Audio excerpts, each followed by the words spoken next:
Bonjour à tous, merci d'être présents pour ce live un peu différent des autres. La dernière fois, j'ai fait des lives qui étaient tout seul. Là, je suis en compagnie de Evan. Comment tu vas, Evan? Ça va, bonjour à tous. Donc c'est un live qui est spécialisé donc cette fois-ci sur la fidélisation client. Toi, c'est ce que tu globalement c'est une de tes compétences que tu maîtrises le plus. Si tu peux te présenter, Evan, nous dire un peu qui tu es, ce que tu fais, ce que tu as fait et puis Du coup, moi, mon job, c'est de faire des nouveaux clients, donc de l'acquisition, mais aussi surtout de les fidéliser, leur faire rendre la meilleure expérience. Et je travaille dans les médias, donc j'ai travaillé chez Ouest France et là, je travaille actuellement chez Actu.fr. Et du coup, moi, mon but, c'est que quand un client arrive chez Actu, passe à la meilleure expérience possible et qu'on le sollicite à toutes les étapes. Donc, une fois qu'il est sur site, mais une fois qu'il crée son compte, quand il prend un abonnement et après, une fois qu'il a fini son abonnement, comment on peut le recontacter, comment on crée un lien avec lui. En fait, c'est vraiment tout son cycle de vie, comment l'optimiser et créer un maximum de liens pour que à terme, il parle de son expérience autour de lui. ok, d'accord. Et donc toi, tu interviens donc sur la partie,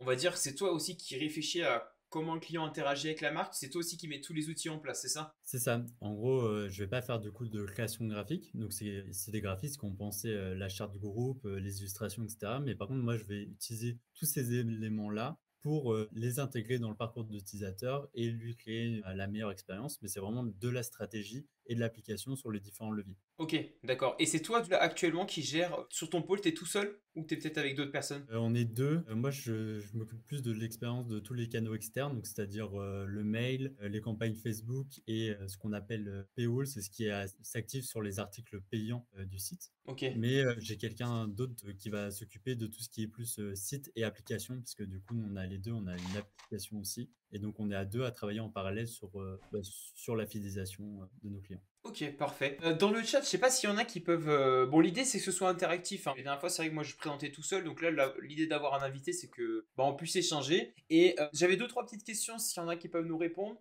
Déjà, premièrement, j'aimerais bien savoir, avant qu'on ait fait l'atelier, qu'est-ce que vous. Enfin, qu'est-ce que les gens. Alors, pas toi, Evan, hein, pas tout de suite, hein, on va pas répondre à ça maintenant, mais qu'est-ce que vous pensez par la fidélité client? Qu'est-ce qui vous vient à l'esprit en premier? Et ensuite, est-ce que vous avez peut-être des marques à laquelle vous êtes fidèle? Moi, je sais que personnellement, je suis peut-être, bon, j'ai peut-être un caractère un peu de fanboy, mais il y a plusieurs marques que j'aime bien, que j'apprécie et que je pousse. Et franchement, je pense que on le verra un peu parce que comme on avait déjà discuté, il y a quelques clients qui ont un certain type. Et le type ultime, je vais pas le spoiler maintenant, mais c'est les gens qui te recommandent. Donc, je pense que je suis bon client dans ce cas-là pour plusieurs solutions. Mais est-ce que dans le chat, s'il y en a certains qui ont éventuellement des marques que vous aimez beaucoup, qu'est-ce que vous avez déjà comme vision de la fidélité client? N'hésitez pas à nous le mettre et comme ça nous permettra justement d'échanger tout à l'heure par rapport à ça. C'est vrai que le premier truc que moi j'aime bien faire, et sur les derniers ateliers j'ai fait ça, j'aime bien justement qu'on mette en évidence le fait que c'est pas une vue d'esprit, on n'est pas en train de dire ah bah tiens on va faire de la fidélisation comme ça parce que ça fait bien, ça a un côté marketing.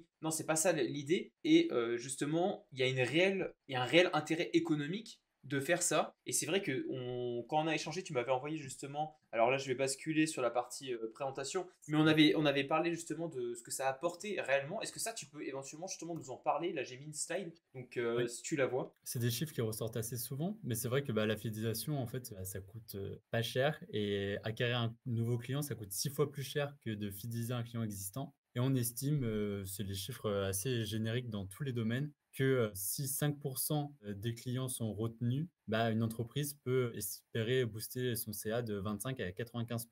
Parce qu'en gros, ces 5 clients, une fois qu'ils ont acheté, ils connaissent déjà la marque, ils ont confiance et potentiellement, ils vont avoir un panier moyen plus élevé et on ne va pas avoir besoin de publicité, pour revenir les chercher et ils vont revenir s'ils reviennent 2 à 3 fois, souvent, ils vont rester, assez longtemps avec la marque et du coup, faire, 6-7 achats et c'est une prestation, en fait, rester plusieurs mois. Donc ouais, c'est vrai que en fait quand tu prends, je comprends du coup pourquoi toi tu fais la partie acquisition, parce qu'en soi, indirectement, ça reste une forme d'acquisition, mais alors, sur des clients que tu as déjà conquis, mais une fois que tu les as, si tu reviens les chercher, parce que des fois ils peuvent être, parce qu'il y a de la concurrence, donc il y a d'autres aussi qui cherchent à les acquérir, donc c'est ça, toi tu vas retravailler la base qui est existante. En fait, moi, mon métier, du coup, chez Actu et ce que je faisais aussi chez Ouest France, c'est que nous, on a des gros volumes de clients. Donc, on a énormément d'abonnés qui viennent de plein de sources différentes et c'est comment on va parler en fonction de ce qu'ils viennent chercher et ce qu'ils viennent chercher, par exemple, le journal papier, le journal numérique, des articles de sport. En fait, chaque client, on va les séparer et on va essayer de leur adresser le meilleur message pour qu'ils passent, la meilleure expérience. On va pas parler de la même manière à quelqu'un qui va lire le journal papier que quelqu'un qui va lire, le journal numérique et du coup, l'idée, c'est de faire en sorte que, le message, soit adressé à la bonne personne. Ok, d'accord. Et c'est vrai que du coup, tu m'as envoyé, sur les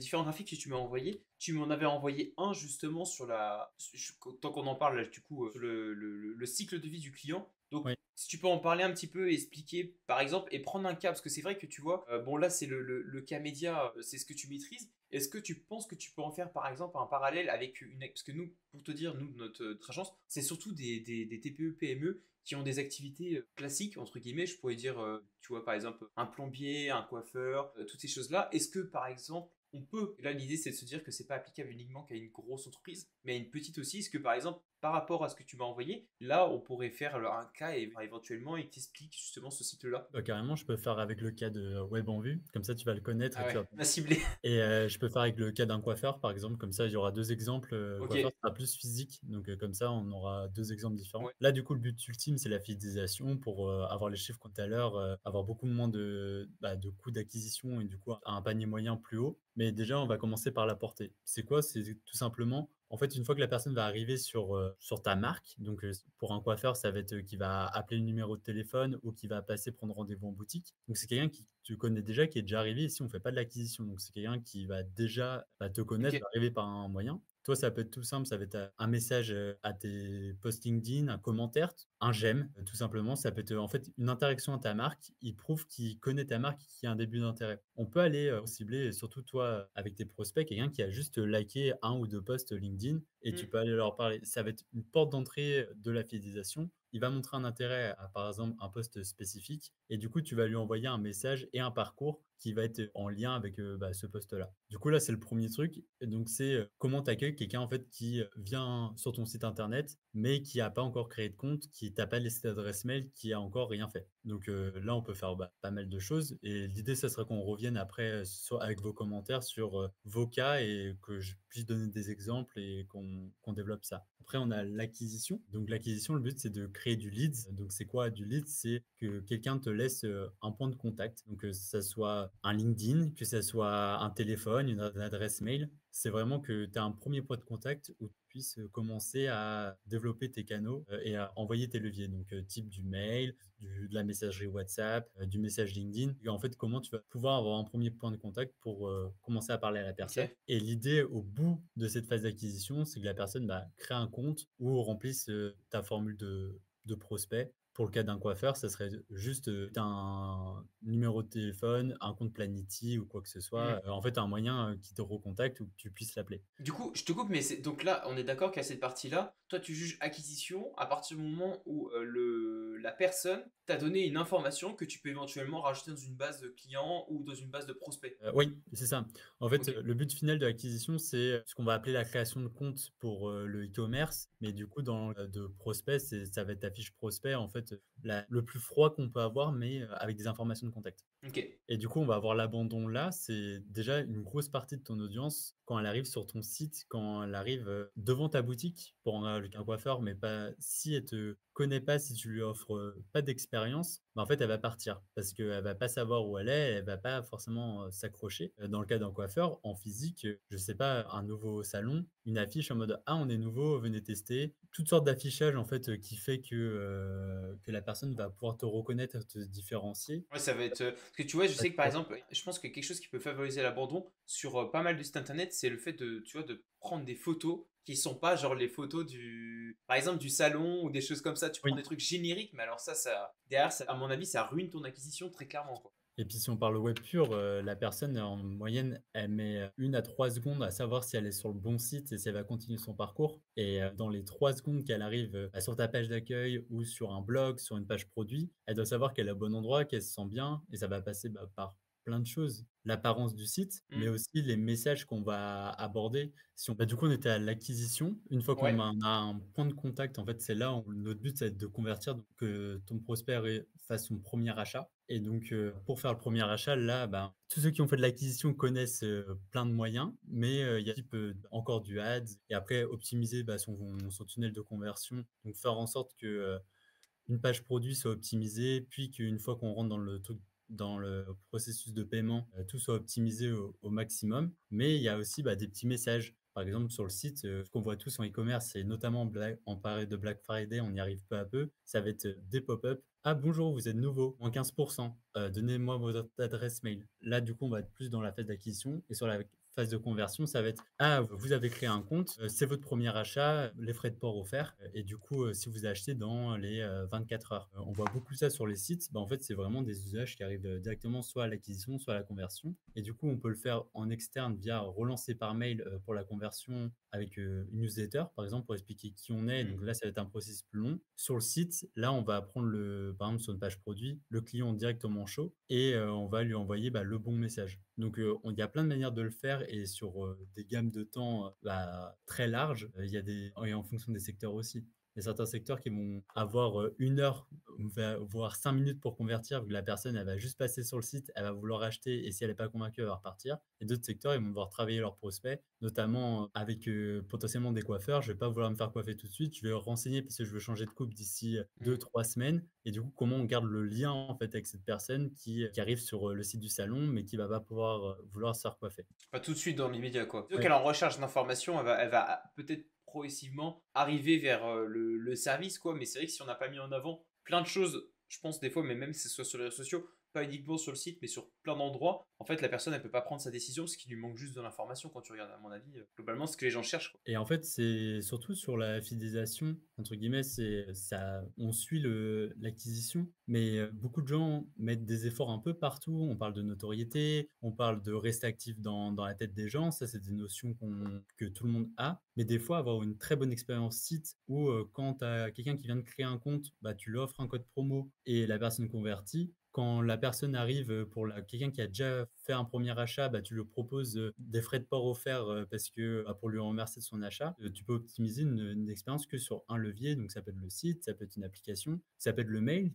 Il y a des marques qui sont juste très forts en mail et ils ont un site, des plus basiques, mais vu qu'ils envoient les bons mails au bon moment, bah, ils vont être très bons. Mais c'est vrai que tu vois, il y a un truc que tu as dit tout à l'heure, par exemple, être dans l'esprit des gens et tout. Moi, tu vois, je l'aurais pas mis dans fidélisation, j'aurais mis dans portée. Comment ça? Moi, ma logique, c'est de me dire, en étant visible sur les réseaux sociaux, ça te, par exemple, réseaux sociaux ou plein de choses, ça te donne justement une portée qui peut t'amener de l'acquisition. Mais je le vois indirectement, si ça sert quand même pour la fidélisation, parce que tu restes dans l'esprit des gens. Mais pour moi, tu vas plus. Après, c'est peut-être justement, je me trompe peut-être, tu vois. Non, quoi que t'as raison, ça fait aussi de la fidélisation. Mais non, non, c'est vrai que le cycle du client, je pense que c'est important des fois quand t'as un commerce de te poser et de regarder toutes les étapes. Tu vois, c'est juste de noter même et de savoir ce que tu peux faire comme petite action pour améliorer ça. Et il reste une grosse étape quand même sur ce graphique-là. Il reste, ce qu'on appelle du coup le maintien. C'est Ouais. vraiment ce qui va intéresser et ce qui va faire le plus de chiffre d'affaires, en général parce que, c'est ce qui va avoir un impact direct. C'est une fois que la personne a fait son premier achat, comment on fait en sorte que, elle fasse un deuxième achat et revienne sur la boutique? Et ça, c'est les Mm. actions, tout simplement, qu'on ait bien le suivi d'achat, bah, qu'on envoie bien un mail, sur une commande,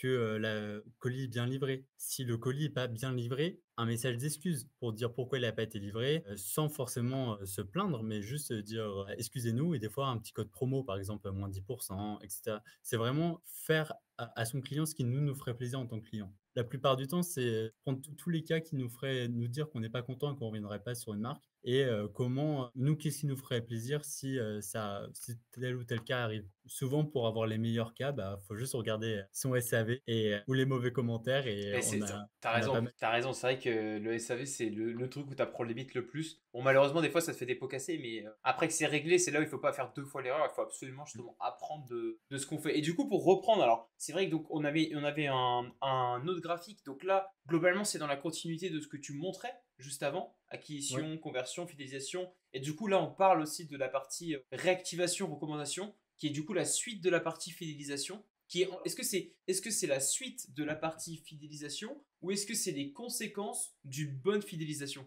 Donc en fait, on a parlé d'acquisition, conversion, fidélisation, donc sur un graphique un peu plus, on va dire, détaillé. Et donc il y a une partie réactivation Ouais. qui n'est pas le maintien, mais qui est du coup, tu réactives des clients qui sont des clients fidèles ou des clients actifs dans ta base, si je dis pas de bêtises. Et ensuite, tu as une partie recommandation. Alors là, du coup, c'est les fanboys comme moi, c'est ça si je comprends bien de ce que j'ai dit tout à l'heure. Ça, mais en fait, tout simplement, si une personne passe une bonne expérience, en général, on recommande pas jusqu'à aller partager un lien ou porter le merch d'une entreprise, mais juste dire, «J'ai passé une bonne expérience sur ce site-là», ça va être important. Ou des fois, tout bête, ça cas, qui arrive assez souvent, tu cherches une information sur Google avec, quelqu'un, et la personne, elle va instinctivement cliquer sur, le lien de ta marque ou, le lien d'une marque parce qu'elle a eu une bonne expérience avec, et en fait, la personne, je sais pas, moi, je cherche, une paire de chaussures de sport, Ok.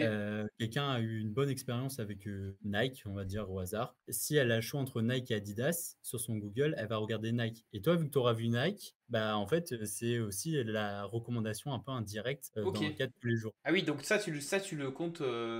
D'accord. Tu le comptes Ça, sur c'est la. la recommandation, c'est pas quantifiable, mais ça reste de la recommandation, Ok. ça montre que tu as passé une bonne expérience sur le site. D'accord, ok. Ok, ok, je comprends. Et du coup, alors, celle-ci, Parce que j'en mettrai une autre. À exemple part. de la Ouais. recommandation aussi qui est assez intéressante et qu'on le fait tous, je pense que c'est pour l'électricité et le gaz. Hmm. En général, on passe pas une super expérience quand on change d'opérateur de gaz ou d'électricité, mais par contre, on va pouvoir recommander à quelqu'un, parce que, on va parrainer, en fait, et nous, on va gagner de l'argent. Mais c'est pas parce que tu as passé une bonne expérience, et c'est ça qui est important, ça différencie. Des fois, il y a des campagnes de parrainage pour certaines marques qui marchent très bien, mais parce que, bah, la personne a y gagné, donc ça permet de en fait, ça va être plus une source d'acquisition, mais pas de fidélisation. C'est-à-dire que tu vas avoir des nouveaux abonnés, et c'est très bien. Toi, tes abonnés, ils vont quand même être un peu contents parce que, ils vont gagner de l'argent, mais le jour où ça se passe mal demain, c'est pas cette expérience-là qui va faire que, ils vont rester plus longtemps. Ok. C'est vrai que là, actuellement, je crois que c'est Revolut qui en a lancé une grosse là. Et Avec, les banques, pareil. ouais, les banques. Alors, à l'époque, il y avait déjà Boursorama qui faisait un bonus, mais je crois de quasiment 100 ou 200 euros. C'était assez impressionnant. Et là, il y a Revolut qui a sorti justement dernièrement, je crois, une grosse campagne de parrainage. Et donc, ça, toi, tu le vois pas comme une fidélisation, mais comme une stratégie d'acquisition. Ah, en fait, ça dépend vraiment comment on l'a fait. Ok. Là, dans le cas des banques, c'est vraiment pécunier et c'est de l'intérêt. Donc, c'est plus une stratégie d'acquisition. C'est comme ça qu'eux vont chercher des nouveaux clients et qu'ils les payent moins cher. Parce que si on te recommande un ami, toi, instinctivement, dans ton cerveau, tu vas te dire que le service est bon, et donc tu vas plus facilement convertir. C'est pas parce que, je sais pas, je t'ai donné un code de parrainage que je vais rester plus longtemps dans le service. Ouais, ouais, je Je- vois ce que tu veux dire. Mais justement, j'ai la slide d'après, je vais la partager. Donc là, c'est ce que tu es en train de dire, c'est qu'en fait, tu dois quand même vérifier. Alors, ça me paraît logique globalement, mais que tu as une bonne qualité de tes produits et services, quoi. Oui, c'est ça, et aussi que chaque action, réponde bien à ton objectif. Parce que typiquement avec le parrainage, on pourrait se dire que, c'est de la fidélisation, mais en fait, si la personne n'est pas contente de ton produit, en fait, c'est est-ce que la toi, tu as recommandé, par exemple, si on prend le cas de Revolut, si on ne te donne pas d'argent, est-ce que tu le partagerais à tes amis ou pas, tu vois? Sur le partage, sans Sans, chose en retour. sans chose en retour, ouais, je pense que là, tu as raison. Il faut quand même être. Par exemple, mon Revolut, alors, j'utilise pour les. Parce que tu vois, les cartes, elles ont pas de tout ce qui est quand tu payes en devise étrangère. Mais sorti de ça, j'en ai pas d'intérêt. Parce que j'ai Boursorama, j'ai BNP Paribas. J'ai pas d'intérêt d'avoir pris Revolut. Si demain, on m'avait dit parraine, je l'ai pas fait là actuellement, mais si demain, on me dit, vas-y, parraine-les, j'irai pas parrainer forcément Revolut. J'avais peut-être parrainer plus Boursorama. Tu vois. Ouais, Donc c'est mais vrai qu'il y a peut-être juste un avantage, un instant T qui fait que tu vas parrainer celui-ci plus qu'un autre en fait. et surtout sur les banques où qu'on touche à l'argent, le cas est encore différent. Après sur la cosmétique, par exemple, sur, des petits codes promo, par exemple 10-15, bah, là, ça marche bien, et du coup, pour le coup, les gens en cosmétique, un des trucs qu'ils cherchent sur les marques, on va dire classiques, c'est le prix. On veut être en dessous de Hmm. la concurrence, et ça marche du coup sur plein de secteurs différents. Bah, là, le fait de parrainer un ami, du coup, ça coûte à l'utilisateur quand même, mais au moins toi, tu sais qu'il sait ta marque, autrement il l'aurait pas partagé à quelqu'un. Ok. Et lui, le fait d'avoir, 10 sur ses commandes, ça va mettre en valeur ta marque et ça va potentiellement le garder plus longtemps. Donc là, le graphique qu'on montre justement là à l'écran, ça pour toi, ça fait partie toujours. Enfin, ça c'est de comment t'expliquer. Parce que moi, limite, j'ai envie de te dire, là, c'est limite juste bien travaillé, tu vois. C'est même pas la fidélisation client. Je veux dire, celui qui fait pas ça, il travaille pas bien. Tu vois, c'est ma logique là, tu vois. Ouais, mais en fait, bah, c'est un peu tout ce qu'il faut comme base pour, la fidélisation. Ta fidélisation, elle va forcément avoir des problèmes si, c'est pas respecté. Avoir une bonne qualité de produit et service, Tu as Mm. beau avoir un super cycle d'onboarding, du coup, c'est quand une personne découvre ton service, par exemple, crée un compte et tu lui expliques comment marche ton service, Mm. la personne va pouvoir trouver ton produit super cool et ta marque super bien puisque tu leur as expliqué que tu es RSE, je sais pas, tout ce que tu veux, que tu es pas cher. Mais si le service, à la fin, il est nul, bah, ta Ouais. fidélisation, elle sert pas à grand chose. Même si Ouais, donc commençons par bien travailler, quoi. C'est un oui, peu l'objectif avant même d'aller sur justement un nouveau. Avant même d'aller en. Bon, après, globalement, les gens, je dis ça, ça dépend. C'est vrai que des fois, je pense que tu peux encore améliorer ton service avant de basculer limite, quoique. Bah non, après, il faut commencer dès le début aussi la fidélisation. Je sais pas ce que tu en penses par rapport à ça. après, pour moi, en fait, c'est toujours le truc là, c'est un cycle. C'est-à-dire que tu peux commencer ton cycle de fidélisation et en fait, tu vas te rendre compte que ton cycle d'onboarding, il marche super bien. Ok, Les gens, tu as des bons retours, mais en fait ou des mauvais retours. Typiquement, tu peux avoir des mauvais retours type, «Ah, votre produit, il correspond pas à ce que vous nous avez vendu» et cetera. Là, ce qu'il faut en tirer, c'est pas, «Ah, mon cycle d'onboarding, il est pas bon». Tu te dis: «Au d'accord. contraire, il est tellement bon, tu t'as bien compris ce que voulait ton client» parce que du coup, dans ton cycle d'onboarding, tes clients s'attendaient à quelque chose et vu qu'ils sont déçus, bah, faut que ton produit s'adapte à ce que tu as fait. Et c'est-à-dire que tu as quand même la bonne connaissance de ton prospect. Et ça arrive D'accord. assez régulièrement, même nous sur nos offres, que des fois, on tourne quelque chose, on va utiliser les bons mots, les personnes vont comprendre quelque chose qui les intéresse, qu'on fait pas et qu'on fait des évolutions produits après, dessus. Ouais, c'est ça. Dans la logique de toujours répondre mieux, de mieux en mieux justement à la partie client. Oui, Et donc là, justement, j'ai mis une courbe. Cette courbe-là, donc, ça reprend un petit peu tout ce qu'on a dit avant. Mais si tu peux l'expliquer rapidement, parce que justement, je vois, donc la valeur client, ça c'est vers le haut. Et sur le temps, donc là, ça veut dire quoi? Ça veut dire que plus on monte, plus on avance dans le temps, et plus c'est haut. Donc là, on le voit sur la partie fidélisation,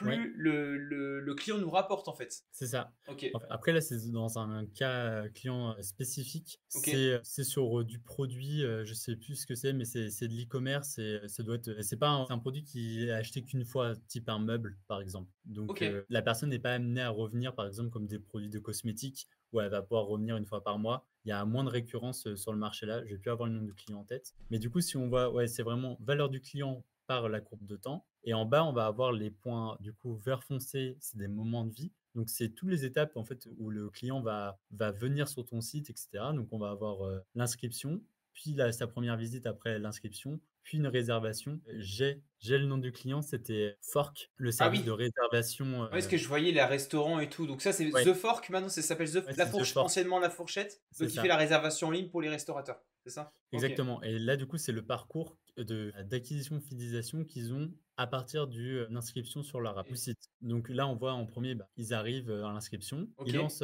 leur welcome process, mais du coup, ça peut être un cycle de bienvenue, du coup, soit sur leur site ou application, soit par mail. Donc Ok. ça va être, 4, 5, 6 mails qui vont expliquer, qui est l'entreprise, quels sont les services, quels sont les avantages du service, comment l'utiliser. Souvent, il y a des avis clients. En fait, c'est comment rassurer l'utilisateur et faire en sorte qu'il découvre tes services et des fois des fonctionnalités qu'il connaît peut-être pas au premier abord. Après, du coup, tu vas avoir la première visite, donc c'est la personne qui va avoir une visite active. Elle va se rendre sur là, dans le cas de Fork, sur l'appli ou sur le site et elle va vouloir réserver un restaurant. Ok. Et là, du coup, on va avoir le premier truc en rouge, c'est qu'elle va aller sur la fiche de restaurant, elle va aller jusqu'aux horaires et là, elle va pas convertir. Pourquoi? On ne sait pas. Est-ce que le cycle d'inscription était pas assez bon? Du coup, on lui a pas montré, en fait, une fois qu'elle a sa réservation, qu'elle va recevoir une confirmation et qu'elle aura juste, à aller au restaurant comme d'habitude et dire son nom, auprès des serveurs et elle pourra être pris. Elle a peut-être peur de devoir imprimer un QR code en papier. On ne sait pas ce qui se passe dans la tête du client des fois Ouais. Ok. et du coup là, c'est OK, bah, il manque peut-être des étapes. Là, du coup, c'est intéressant d'envoyer un questionnaire de satisfaction, à ces personnes-là, même si on sait que ça va être négatif pour savoir pourquoi ils sont partis et des fois, ça Ok. permet aussi de les regagner par la suite. Du coup, après, on va avoir la première résa. Donc là, la personne a utilisé ton service, donc on est content. Ça fait du chiffre d'affaires, donc c'est l'objectif atteignable et après là, c'est le point clé, c'est après est-ce que, on n'entend plus parler de son client. Du coup, Hmm. le après repas, bah, il n'a pas été satisfait de l'expérience et là, c'est compliqué d'aller, du coup, on revient à la première étape, la satisfaction du produit, la qualité du produit. Un client pas satisfait, même si on a beau avoir des beaux cycles derrière, ça va être compliqué de le faire De revenir. le rattraper, ouais, très difficile même, hein. Après, du coup, on va avoir, toutes ces résas. C'est-à-dire qu'un client, plus il va faire de résas, ben, plus ça va être dur que tout ce temps, ça soit parfait. On va dire que quelqu'un, il réserve, toutes les semaines ou 2 fois par semaine au restaurant, via The Fork. Bah, il faut que toutes ces expériences soient bonnes. S'il a une mauvaise expérience au bout de 5, il va se dire: «Bon, j'ai déjà eu des bonnes expériences sur le service, du coup, c'est important». D'où encore la qualité du produit en base numéro un. Parce que si ton produit est bon, Mmh. ça peut rattraper des petites erreurs et après, bah, du coup, plus il va aller, plus il va être content et plus il va recommander ton application. Après, on va avoir le cross-sell, upsell. Ton client, il a peut-être l'habitude, de commander, que le vendredi soir et cetera. Mais quand il fait un anniversaire, bah, il appelle quand même parce qu'il sait pas que tu peux réserver pour 8 personnes. Bah, là, c'est le cross-sell, upsell, c'est montrer, d'autres choses, lui dire si tu vois que ton client a l'habitude de commander sur, ta plateforme le vendredi, par exemple pour les restaurants, bah, tu vas lui dire: «Je t'offre moins 30 si tu commandes, mardi au jeudi». Et du coup, Ouais. en fait, la personne va, doubler son panier client, va l'augmenter parce qu'elle va aller à d'autres horaires ou d'autres moments que ce qu'elle achète d'habitude. Du coup, là, c'est de la vente croisée et de la vente aussi, augmenter le panier moyen. Si Ouais, demain il devait augmenter le consommer panier moyen. 50 €, il passe à 70 et en plus, il peut prendre des produits parce que pour nous, enfin, moi, c'est vrai que dans les e-commerce, quand on faisait cross-sell, c'était par exemple, il vient pour acheter il vient pour acheter une réservation de restaurant et j'ai une bêtise et on lui vend une huile d'olive à 8 €, quoi. C'est un produit complémentaire, par exemple, tu vois. C'est un peu ça, c'est par exemple, on va dire que dans le cas de The Fork, du coup, la personne, elle vient une fois par semaine pour réserver son resto. Bah, du coup, tu prends un deuxième restaurant dans sa semaine. Par Ouais. exemple, ça peut être, aussi, pour le coup, ça va être un peu compliqué de faire d'autres produits, mais, ça va être, un deuxième restaurant ou une offre anniversaire et du coup, là, il va réserver pour 8 personnes donc, vu que The Fork prennent un pourcentage, sur les réservations, en Ouais. soi, ils vont gagner plus d'argent. OK.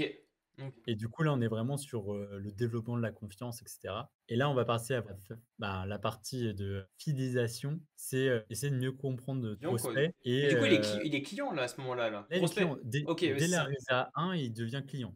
Oui, c'est ça. OK, d'accord, ouais. Ouais et du coup après, c'est lui, donner, un code, moins 30 ou lui offrir, des réservations des fois sur certains restaurants qui sont compliqués à aller, pour son anniversaire. Ça va être, si tu vois qu'il commence à venir moins, par exemple, je sais pas, il est pas venu une semaine alors qu'il venait, toutes les semaines sur ton site, OK. réservé, tu vas lui dire: «Ah, j'ai vu que vous étiez pas venu la semaine dernière, pour compenser, je vous offre, moins 30 sur la réservation de cette semaine» et comme Mmh. ça, en fait, il revient, tu le perds pas. Ouais, tu le Mais réactives, quoi, en fait. tu le réactives, mais encore quand il est encore chaud, c'est-à-dire que tu as pas oublié l'habitude d'utiliser ton service et cetera et c'est pour ça que ça vient plus tard que le cross-sell, upsell. C'est vraiment, en fait, quand ton client, tu sens qu'il commence à décrocher.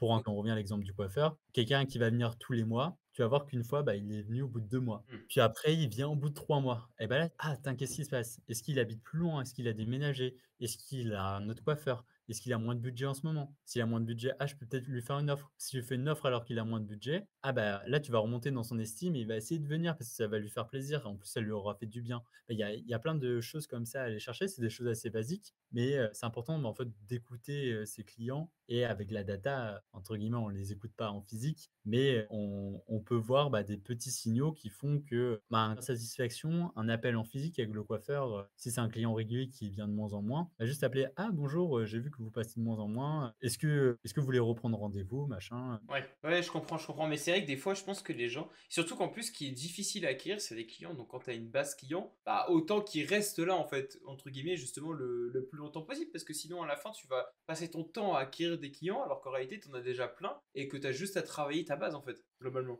Et puis là, on va arriver du coup au second truc, la rétention et puis aussi, le Hmm. partage en fait, ça va être, le parrainage. Quelqu'un qui commençait à déménager, du coup, pouvait de moins en moins te voir, mais tu l'as appelé ou envoyé un email, envoyé un SMS en mode, «Ah, on a des créneaux, la semaine prochaine» et du coup, il se sent en fait, pas juste un simple client, mais tu lui as créé une expérience en fait, un lien et qui est Ouais. des fois vrai, dans le cas d'un coiffeur, le coiffeur se souvient vraiment de toi et du coup, des fois, il se demande, pourquoi, le client est pas là et si tu lui partage juste, ça, le client, il va se dire: «Ah, j'étais au coiffeur, il est vraiment super bien, j'ai l'habitude d'y aller. En plus, ça fait 2-3 mois que je pouvais pas y aller parce que, niveau pro, c'était compliqué. Il m'a envoyé un petit message, j'y suis retourné, je vous le conseille, il est hyper sympa», tu vois? Et Ok. c'est des petits trucs, on l'avait sur des slides précédentes, la surprise aussi, important. Attends, C'est ça, c'était. la slide juste avant, je pense. Ah oui, alors non, Non, peut-être pas.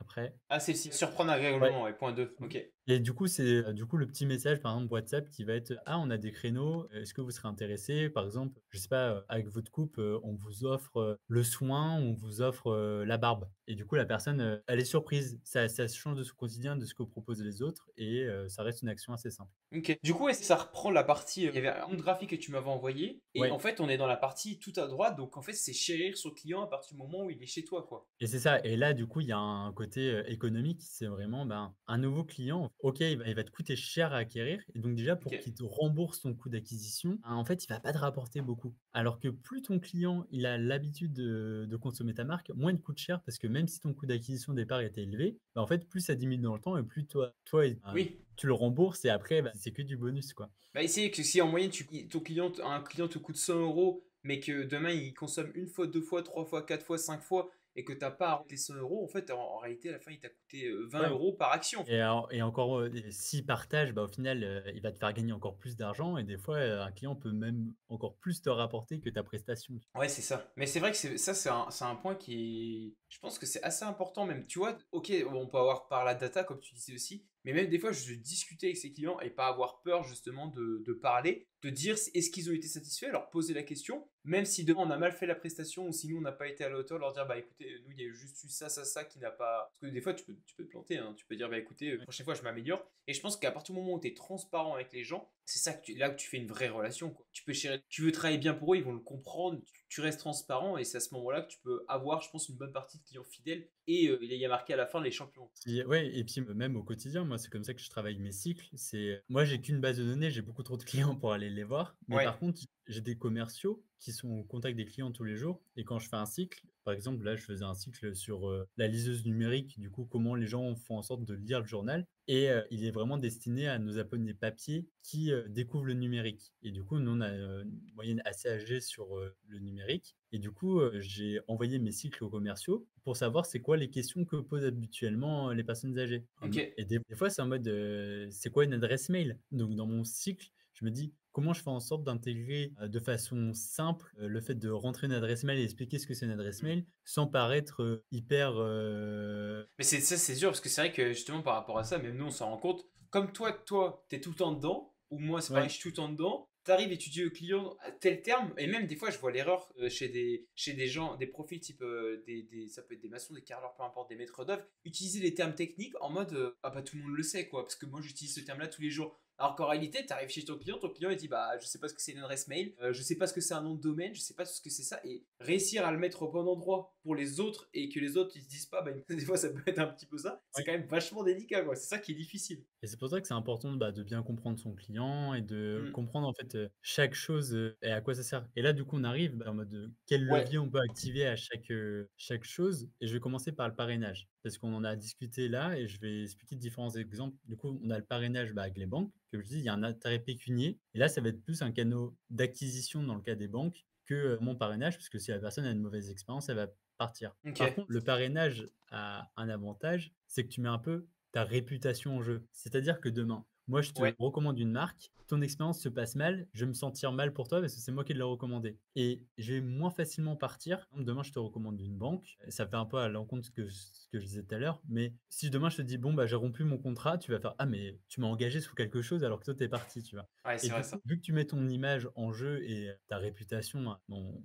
faut doser quand même un petit peu, Non, mais tu mais sais que tu as raison, parce que demain tu recommandes quelqu'un. Là encore, on parle de petites choses, mais demain, un constructeur de maison. Tu dis, ah bah moi j'ai fait ça avec un tel, et que tu es en plein moment où tu construis ta maison. L'autre il commence sa maison, et là demain, parce que les maisons c'est toujours très compliqué, tu tombes en procès avec le constructeur. L'autre il va commencer à. Ça peut réellement créer des. Les parrainages peuvent réellement créer des tensions si à côté le ouais. service n'est pas bon, quoi. C'est ça et même pour la recommandation d'un restaurant, hein, tout bête, recommande un restaurant, si la personne passe une mauvaise expérience au restaurant, il y a moyen que même toi, tu y retournes plus. Donc le parrainage, Ouais, il faut aussi faire attention. Tu as aussi ce côté de, la double personne tranchant, quoi. engage sa personne. Du coup, elle va potentiellement rester plus longtemps. Mais si ça se passe mal aux gens qu'elle a parrainés, bah, elle peut potentiellement partir aussi parce que, bah, elle va suivre le groupe et si, Hmm. bah, elle va être solidaire de la personne à laquelle elle parraine. Il faut faire attention, on n'y pense pas, des fois on se dit juste, «Ah bah, on parraine et tout», mais c'est important, bah, aussi de savoir accueillir, les nouvelles personnes et tout ça. OK. Bon, après, on va voir les clubs. Moi, j'avoue que je connais moins cette partie-là. Mais Quand tu dis club, c'est les groupes, en fait, en général? ouais, les groupes, et c'est ce que j'allais dire. Pour le coup, je t'avais recommandé de faire une communauté WhatsApp. C'est notre stratégie, c'est notre stratégie. C'est comme ça qu'ils viennent sur les. Et justement, par rapport à ce que tu as dit, enfin, un peu en amont, là, justement, nous, notre objectif, c'est que bah, comme on n'est pas tout le temps avec les clients, on peut pas être tout le temps là, et qu'en réalité, on veut être aussi, genre, plus présent. Moi, je vois pas d'autre façon, genre, par exemple, avec les clubs ou les choses comme ça, où qu'ils puissent aussi échanger entre eux. Et en plus, on a vraiment l'opportunité WhatsApp qui rentre quand même dans la sphère privée des gens et que les gens consomment quand même. Il y a de plus en plus de marques qui se lancent sur WhatsApp et les clients en réagissent pas si mal par rapport à un SMS, par exemple, de recevoir un WhatsApp de sa marque, pour dire qu'il y a moins 30. Parce Ok. que c'est moins personnel, que, du SMS, mais ça reste dans la sphère privée où les gens, bah, consultent même le week-end et cetera. Et c'est peut-être moins sursollicité aussi comme canal actuellement, je pense. T'as moins de démarchage, en fait, là-dessus. Oui, c'est ça, et c'est ouais, c'est plus qualifié. Alors que Ouais. le mail, surtout, bah, sur des services, moins importants, bah, d'utilité, on va avoir notre adresse mail poubelle qu'on a tous, je pense. Où on connecte tous nos comptes et en fait, on suit juste, la livraison de nos colis et en fait, tout ce qui est sollicitation pub, bah, on s'en fiche un petit peu. Ok. Alors que, bah, WhatsApp, ça peut créer un vrai lien et qui sort un peu des spams, quoi. Et par contre, il y a un truc qui est marrant, parce que là, tu vois, je vois code promo, ça, tu le mets en fidélisation. Ouais, parce que, pareil, en fait, c'est ce que j'expliquais. Si tu as quelqu'un qui a s'inscrit à son compte et que tu lui offres avec le new 10, 10 sur sa commande, bah, en gros, ça va le fidéliser parce que c'est l'expérience du code promo qui va faire en sorte que, elle continue de Alors revenir, parce que tu vois, pour moi, bah, code promo et vente privée, j'aurais plutôt mis ça dans cadeaux, pas forcément, parce que les cadeaux, ça, on peut en faire même quand la personne justement est chez nous. Et tu vois, code promo et vente privée, j'aurais limite ça mis dans de l'acquisition plutôt, tu vois. Non, mais après, c'est ce qu'on revenait au truc, à la première slide où je parlais des chiffres où, bah, ça coûte 6 fois moins cher et on augmente le CA. C'est que la fidélisation, à terme, ça a pour but de faire de l'argent, hein. On ne perd pas de l'argent à faire de la fidélisation. Oui, ok. Ah oui, c'est en fait, t'as raison, ça, en fait, parce que ça reboucle l'acquisition, en fait. Ouais, en fait, c'est comment sur tes leviers d'acquisition, au mieux de dire, à tout le monde, vous avez, -70 sur tout le site, tu dis Ok. aux gens qui se sont inscrits, qui ont fait la démarche de te laisser une adresse mail, -70. Et en fait, c'est pas forcément accessible à tout le monde. C'est accessible aux Ok. gens qui ont fait l'action que tu as voulu. Bah, moins 70, ouais, ça va pas être accessible à tout le monde. Même 30, même -20, même en fonction du produit. Et par Ok. exemple, pareil, vente privée, la personne, elle t'a laissé un contact. Du coup, en fait, tu la récompenses par le fait que tu vas faire une vente privée et la personne va se dire: «OK, c'est un peu exclusif, tu peux le jouer vachement par mail, tu vois? Préparer la vente» et en gros, la personne va se sentir unique. Ça dépend comment tu le joues. Hmm. Mais tu Vente pourrais privée, ouais. en fait, tu fais des soldes. Les soldes, en soi, il y a rien d'exclusif Hmm.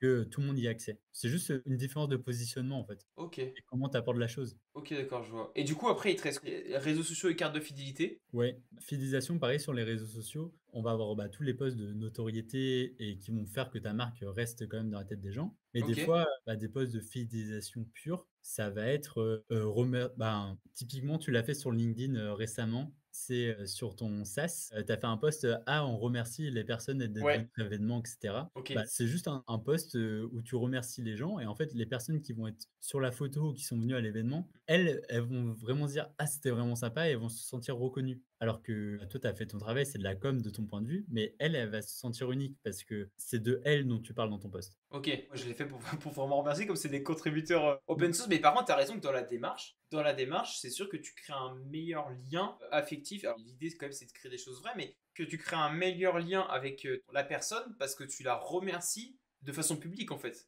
Mais en fait, sur la plupart des leviers, il y a plein de gens qui vont dire, «Ah mais on le fait déjà». Mais c'est Ok. juste la façon, par exemple sur l'email, c'est comment tu vas tourner la chose. Est-ce que Hmm. tu vas faire un mail générique ou est-ce que tu vas juste dire, bah, faire, un mail pour, les nouveaux inscrits, un mail pour les personnes qui ont, déjà consommé ta marque, un mail, pour, les gens qui se sont fait parrainer et en fait, plus tu vas être, créer une expérience et aller dans dans la personnalisation, plus la personne va se sentir unique et va convertir à la fin. Actuellement, tu penses, là, si tu prends pour tout business, quel serait genre le truc, le plus gros levier de fidélisation à mettre en place? Genre business, mais même les business type restaurant, tout business. Est-ce que tu en as un qui te vient à l'idée comme ça si quelqu'un n'a rien mis en place actuellement? Bah, le mail, hein, tout simplement, quand la personne, Ouais, le mail, d'inscription et le mail, de la première vente, je pense que c'est important, ce qu'on appelle du coup cycle d'onboarding, mais quand la personne te laisse un contact, bah, oui, on peut l'appeler au téléphone, mais en fait, créer un lien et qui passe par une expérience, qui explique qui tu es et cetera. C'est important, en fait, là, des fois, en fonction des leviers, la personne, elle sait pas qui tu es. Elle est arrivée un peu par hasard, elle a fait une recherche Google, elle arrive sur ton site, mais elle vient pour une raison et elle sait pas à qui elle s'adresse, et du coup, genre, ça peut être juste un seul mail, hein, des fois. Il y a des gens qui le font très bien en un seul mail. Il y en a qui font des tout petits mails avec, une intention à chaque fois. Après, voilà, faut pas dire tout ça toute sa vie, mais un mail, pour Ouais, un moi. mail. Mais tu vois, justement, ce que tu dis, ça marche sur des expériences en digitaux. Mais c'est vrai que même je pense que ça peut s'appliquer juste à la vie courante. Quand l'expérience, quand par exemple la personne arrive dans ton magasin, avoir au moins un process pour dire, ok, je l'accueille comme ça, je lui propose ça à tel moment, parce que c'est aussi là qu'on peut avoir la partie upselling, cross-selling, hein. Parce que des fois, c'est plus physique. Et peut-être à la fin, leur dire, bah écoutez, voilà, ça. Et je pense que tu peux fidéliser sur l'expérience client, tu vois, sur place aussi, je pense. Est-ce que il y a des leviers comme ça ou pas? Ouais, bah, sur place, après, on a les trucs, basiques, hein, mais je pense qu'on l'a tous eu. On va commander un restaurant, même maintenant sur Uber Eats, ils le font, mais le petit prospectus avec, le numéro du restaurant et les plats derrière, bah, en fait, ça fait que, OK, tu as été manger au restaurant, mais bah, tu vas le laisser chez toi si tu as passé un bon moment Ouais. et potentiellement, il y a quelqu'un là, tu vas avoir tous les seules choses, bah, toutes les choses. Tu vas rester, présent dans la tête de ton client parce que, bah, il va voir en continu, ton papier. Donc, quand il va avoir faim, il va se dire: «Ah, je vais t'appeler toi». Quand ses potes vont venir, chez lui, ils vont faire: «Ah, mais pourquoi tu as ça accroché à ton frigo? C'est bon?» Et du coup, potentiellement, ils vont acheter ou ils vont te dire: «Ah, j'ai faim, viens, on commande tout de suite». Et en fait, c'est des petits trucs comme ça qui font que tu restes, dans la tête du client.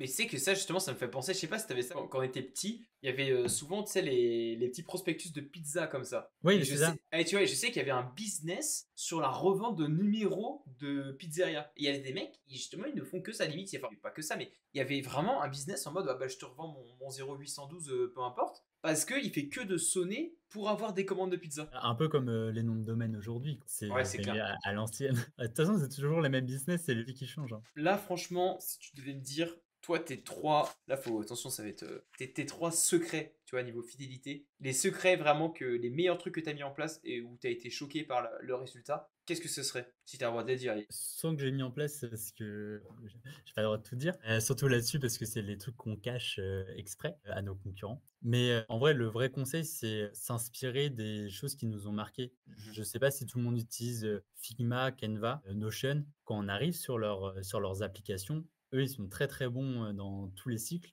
Quand on va arriver, ils vont avoir un super, cycle d'onboarding avec une expérience sur leurs applis où ils vont nous montrer comment faire chaque chose. Dès qu'on va utiliser une nouvelle option de leur service et ils vont l'expliquer, on va recevoir un mail et leurs mails, pour le coup, si vous voulez vous en inspirer, ils sont hyper bien construits sur, l'onboarding. Ouais, en fait, il faut s'inspirer des expériences qui marquent. Moi, après, c'est une habitude, mais dès que je vois un mail, quelque chose, sur un site, par exemple, que je vais trouver marrant, je sais pas, je vais arriver sur un site, on va me faire tourner une roue, pour avoir mon code promo et en fait, je peux avoir plusieurs codes promo. Je vais faire: «Ah, c'est marrant» et si je me dis: «Ah, c'est marrant» ou je l'ai retenu ou j'en parle à quelqu'un, bah, en fait, je retourne sur le site, je prends le screen et je me dis: «Ah tiens, ça, je peux le faire» et Ok. en fait, tout ce qui, en général, te dit, tu penses à quelque chose, ça te marque de la bonne ou de la mauvaise manière. Donc, ouais, Parce que tout ce qui émotionnellement va te laisser une empreinte. Quand tu vas faire acheter un service, là, tu te dis, bon, bah, ça, je vais le mettre de côté. Je peux peut-être faire un parallèle et l'appliquer sur mon business à moi. ouais. Ok. En fait, c'est l'effet vraiment, petite surprise. C'est genre les trucs qui vont te dire, «OK, c'est sympa». Genre quand tu souscris à leur offre, quand tu ouvres ton email, de souscription, ils ont fait un effet paillette directement dans ta messagerie. Genre ça te fait un truc félicitations. C'est bête, Ok. mais, moi ça m'a marqué, tu vois? Tu peu de trucs, qui te marquent, bravo et pour le coup, c'est tout bête à faire, mais ils l'ont fait et tu plein de trucs comme ça, quand, bah, tu fais sur le bouton commander, tu que ton code promo il se met directement, dans ton panier, du coup, tu pas besoin de le taper, d'aller le chercher et cetera, bah, c'est pratique. En fait, il y a plein de types d'expériences qui font qu'on te retienne et c'est ça qu'il faut aller chercher et le mieux, c'est ton expérience quand tu es sur, digital ou en physique, les trucs qui te font, que tu retournes vers un service ou un produit, quoi. Ouais, ok. Ouais, c'est vraiment le truc à retenir, quoi. C'est si vous êtes marqué par quelque chose, gardez-le de côté et puis mettez-le en application sur votre business à vous, quoi. Oui et pour les Ok. gens qui savent pas faire et qui se diront: «C'est trop compliqué», ce que je vous conseille, c'est vraiment prendre des screens, vous les rangez dans un truc, fourre-tout. Il y a bien un moment, soit quand vous parlerez à vos prestataires soit, vous avez un alternant, soit vous discutez avec quelqu'un, peu importe, bah, là, en fait, vous ressortez votre dossier fourre-tout et là, vous avez plein d'exemples de choses qui vous ont marqué, des fois que vous aurez oublié depuis et en fait, ça sera une super bonne base pour, repartir dessus et améliorer, tous vos services, quoi. Ouais,